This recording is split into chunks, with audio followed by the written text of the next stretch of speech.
Within the last 10 years, nearly 8 million people have died as a result of using the conventional medical system.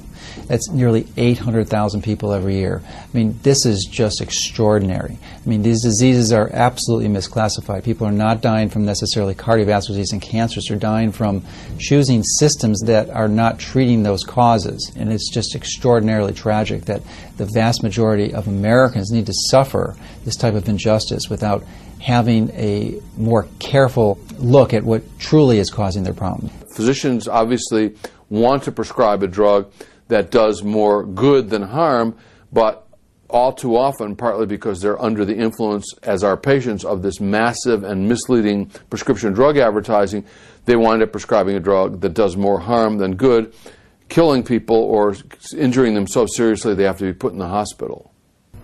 The evidence we have now is that immediately when my son was transferred to Florida Hospital, a CT scan was ordered at 2:45 p.m., just a couple hours after he was admitted. A right arterial heparin line.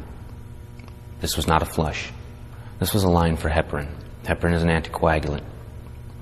It promotes bleeding. It prolongs bleeding. It triggers and causes complications of bleeding.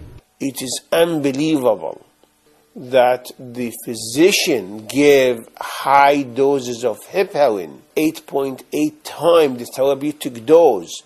He installed the line himself, not a nurse. This is Dr. Gates. They give heparin before, transplant, before they take the organ. He did not have consent for organs at this time. My son was not established to be brain dead at this time. In fact, he wasn't established to be brain dead for 48 hours. They went and arrested Alan the second day.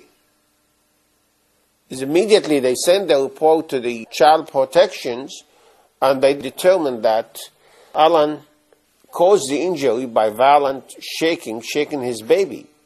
It is unbelievable to do that without waiting at the end and see the autopsy result and to review the medical record of the baby and see what is going on. It's very hard to believe they acted in this way. What's funny is it's all documented. He appears to have wanted only the organs. He appears to have played God. Why you present bruises less than 1 day old? It happened in the hospital. And he take pictures of these bruises and he showed in court as an evidence because they want to influence the thinking of the jury. This is a corruption. Many of these doctors should be ashamed of themselves for how they practice medicine. They did take a Hippocratic oath to preserve life, not to maximize their salary. The estimate was 100,000 deaths every year from adverse drug reactions, and in addition, 1.5 million people injured so seriously from adverse drug reactions that they had to be hospitalized. I believe poor medicine and poor diagnosis, assembly line diagnosis, lazy medicine, and iatrogeny is leading to a great number, vast number of innocent people being accused. Do you feel now that there's a chance in your mind that Alan Yurko is an innocent man? Well, I think there's a good chance that Alan Yurko is innocent. When you bring all this up that I've been told after the trial, I mean, if I'd have known all that I was told about, what they give the baby and all that, why, I don't think I'd ever found him guilty.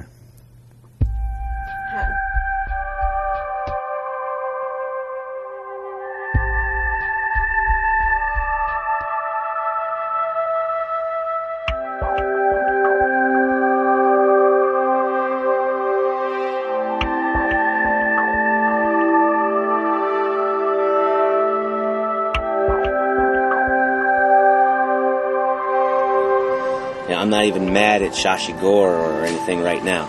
Right now, I'm just glad to be out amongst the stars and the clouds.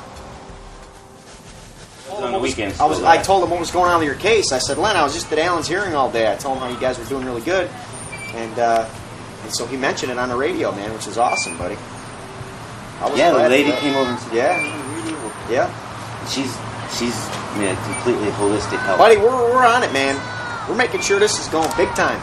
The Yurko project per se, we do plan some aggressive action, and we're going to target a couple of cases, and we're going to try and bring them into the spotlight like ours has.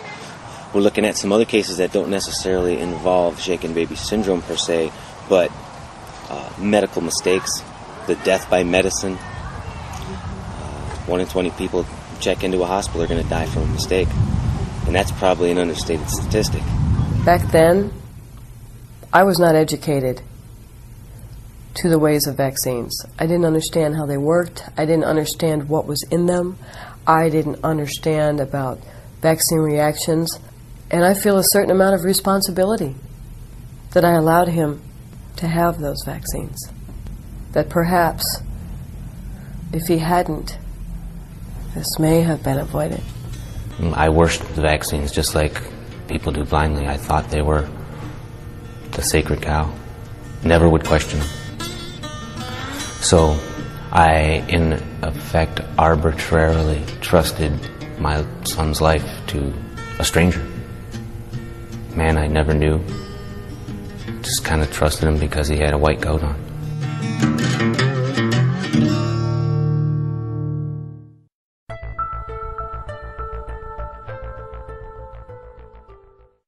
The first year that I was in medical school, I got a gift in my mailbox. It was a stethoscope from Eli Lilly, and every one of the medical students in my class got the very same gift. And a few weeks later, we got free books. Not just 1 or 2, but a whole stack of free books from another drug manufacturer. And that pattern continues. They're essentially courting the medical students, encouraging them to think drugs first. Traditionally, most doctors tend to practice what they learned in medical school, and they don't tend to think outside what they've been taught. And it's very difficult to change gears in the middle of your career and think about another approach. You know, when antibiotics first came on the market, a lot of doctors were resistant to the idea. It made no sense that you could take something from a penicillin mold, inject it into a human, and cure pneumonia. It didn't make intuitive sense, and it didn't go along with what they'd been taught. And it took a re-education campaign. And I think it's really just a question of education. In theory, doctors have a pretty free hand in their day-to-day practice, but much of what they do actually ends up being controlled to a great degree by the wishes of the pharmaceutical industry or other entities, and that's simply because these entities control an awful lot of the education that doctors get, as well as funding, in some cases directly, the positions that doctors may hold.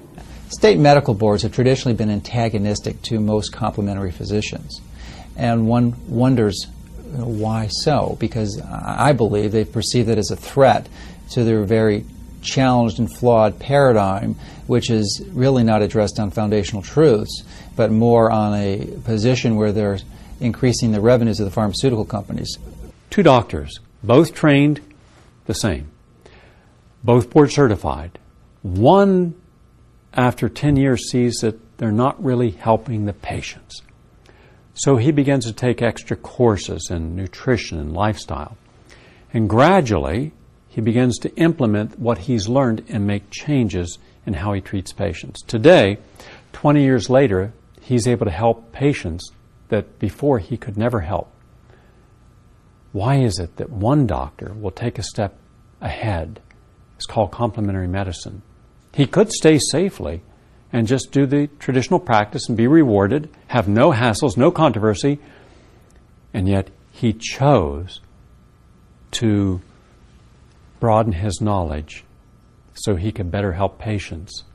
I would encourage the orthodox research establishments to generate a more open mind toward thinking about alternative and nutritional approaches, and to try and end the war that's traditionally exists between the orthodoxy and the alternative. I left my conventional Western medical practice after 10 years because I was told to churn out 25 patients a day because reimbursements from insurance companies were down. And then I had my internal pressure of feeling bad that I'd make patients wait for hours because I was trying to do the right thing by them. And I actually quit my job because of the stress I had chest pain. I mean, I was really stressed out because I had this pressure on me to practice a way of medical care that I felt was just not good.